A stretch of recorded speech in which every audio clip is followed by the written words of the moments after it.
I'm going to go over how to set your small business advertising budget for 2021. I'll give you a short, quick answer at the beginning, and then I'm going to go over some really good things that you can split that budget up on throughout the year. It's probably really worth it to pay attention to those things. So let's jump right into it, and I'll get into it right now. Okay, so the question that we get right out of the gates is how much should I budget for my online advertising? And then I'm going to go through and tell you what you should probably split this up on whenever you set your budget up, okay? But the short answer is, if you're looking for that, is we always tell businesses that if their gross income is under $5 million, then they should set their budget to between 7% and 8% of their gross income. Okay, now if they're making over $5 million in gross income, then we tell them 4 to 5%. This works for any size budget. If you're only making $100,000 or $50,000 in gross income, you can still take that 7 and 8% and it tells you. So if it's $100,000, you have $7,000 or $8,000 to work with. And I'll tell you how you should split this up. And this works for any size business, okay? And it's a really good plan to tell you where you should be dispersing your dollars online. All right, the first thing you need to sit back and ask yourself is, what does your sales funnel look like? Because this really does vary from business to business. Some people might spend more money in the awareness and interest phase of the funnel whenever people are just learning about you. Some people are spending more to get people to convert into that one-time purchase if it's a one-time ticket item that costs more. But let's say it's a restaurant. If you get them to the purchase area, we want to spend more on these people that already purchased because we want to retain customers, okay? So let's do two different examples here. If I'm a restaurant, what I want to do is I want to send an ad out telling people why I started our restaurant, why our products are unique, why we're a little bit different. That comes within the awareness and interest phase. Then whenever they're considering us, maybe we want to send a promo of some sort, maybe we want to send them testimonial ads online, and then we can have them evaluate if it's worth it to come see us or not. But once we get them to our restaurant, or once we get them to our store, then we want to make sure we at least have them go to our website once, so then they're part of our data and we can retarget ads to them. Or we want to make sure we collected their email address somewhere in the top of this funnel, so then we can constantly send them emails or send them ads from collecting their email address.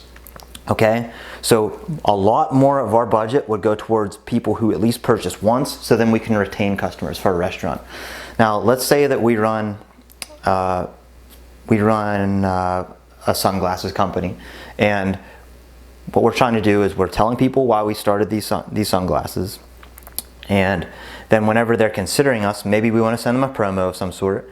Then once they purchase, maybe it's an expensive pair of sunglasses, we're not going to target these people again for maybe about 180 days or so, because it costs them a lot, and they're not going to continuously buy something that costs them a lot of money over and over and over again, like a restaurant. So we would spend more in the awareness and interest phase, and then we'd spend even more on those people whenever they're considering if they want to buy our sunglasses. And again, it shapes up two different ways because they're two completely different products, okay? So you need to sit back and ask yourself, are we trying to get people to be repeat customers very frequently, or are we trying to get them to purchase once every 180 days? Okay, that's the first thing you need to ask yourself. And then I always say measure and analyze. We need to find out how much site traffic are we pulling, what's our leads per month, and if you're doing online sales, it's not leads then it's how many add to carts are we receiving, how many product views are we receiving. And then what's our sales per month? That's very obvious, okay? And then we need to find out what's our cost per lead, or our cost per add to cart, or cost per product view. And then what's our cost per sale? And then out of those people that are leads, or those people that are add to carts, what is our conversion rate of those people becoming actual customers? And then you need to find out, do we need to tweak things, and we need to change our advertising campaigns based off of that information, all right? And then we say, take that 7 and 8%, and here's where I'm splitting it up to.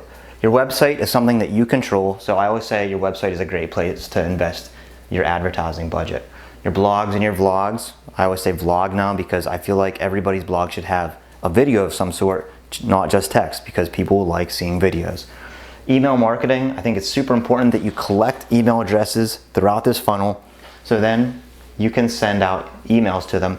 And you can use something like MailChimp, where it's really free up to so many email addresses. Like I said, this fits anybody's budget, even people on a very low budget, because they can still do email marketing. It doesn't cost that much. And then of course, I always say online ads, Facebook, Instagram ads, Google ads.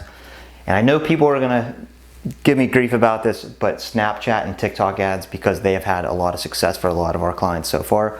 So I don't think I would rule them out at all if I were you. And it really does depend on your demographics too. If it's people middle-aged to younger, Snapchat and TikTok is a really, really good place to be putting your ads.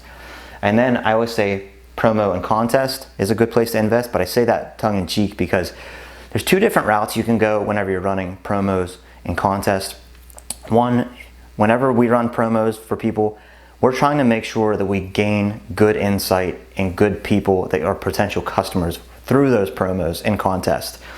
So for example, we did ads for a custom print t-shirt company, and we said that you had a chance to win concert tickets, plus you got a discount on your next order if you told us what was the price point that you think was fair to buy a t-shirt, a custom print t-shirt at, and what's the one thing that your custom print t-shirt has to have.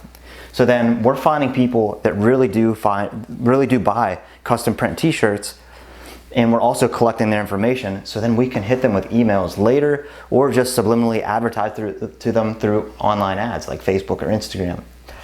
And then the other way you can go about promos and contests is if you truly have no intent and you just want to do it for good PR, you can give something away, and then you're going to find people that probably don't necessarily care about what you do, but you're probably going to be doing some good for whatever you're trying to run a contest for. Maybe you're trying to do it for a charity or to help another local business in the area.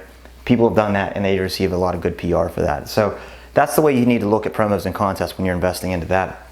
And then the last one, I put an asterisk beside because you don't necessarily need to spend any advertising budget into this unless you have the money to do it. It's graphic design and video editing. So if you don't want to spend on it, I always say you can put up raw videos, just record with your phone, upload it, send it out, and they'll usually do just fine. Believe it or not, sometimes it actually works better because people see those videos as very authentic. And if you want to do graphic design, you can use a free website like Canva, edit those videos or those photos just very generically, and then send them out. But if you have the money to do it and you want to increase your brand recognition and you want it to look a little more professional, I don't discourage people from using a graphic designer or video editor as well. So I hope you found that beneficial. If you have any questions at all, feel free to reach out to me. Usually my information's in the bottom here. Shoot me a message. I'll be happy to help you out. Again, I hope you all have a very healthy and good 2021. All right, thanks again for checking in, and I'll talk to you all here soon.